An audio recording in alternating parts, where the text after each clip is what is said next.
சொல்லப்படுது சிண்டேலா கதை. ஒரு நாள் ஒரு 3 பொண்ணுங்களாம். அந்த 3 பொண்ணுங்கள்ல ஒரு பொண்ணு மட்டும் வேலையை செய்ய சொல்லுவாங்களாம். ஒரு நாள் அந்த 2 பொண்ணுங்களும் சாப்பிட்டு இருந்தாங்களா. அந்த சாப்பிட்டுட்டு அந்த வாழைப்பழத்தை அப்படியே போட்டாங்க. அந்த பொண்ணு தெரியாம பெருக்கிட்டு இருந்தது. அப்புறம் அவங்க அம்மா வந்து அடிச்சாங்களாம். அப்புறம் தான் பெருக்கி ஓரமா தள்ளிச்சு. அப்புறம் அதோட வீட்டுக்கு மேல போய் அழுதுட்டு இருந்துச்சாம். அப்புறம் வந்து ராஜா வந்து யார் வந்து நல்லா அழகா இருக்காங்களோ அவங்கள மட்டும்தான் கல்யாணம் பண்ணிப்பேன்னு சொன்னாங்களாம். அதனால 2 பொண்ணுங்களும் நாளைக்கு சீக்கிரமா போனாங்களாம்.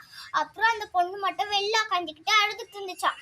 அப்புறம் வந்து ஒரு தேவதை வந்து இது 8 மணிக்கெல்லாம் முடிஞ்சிரும்னு சொன்னாங்களாம். அவளும் போனாலாம். அப்ப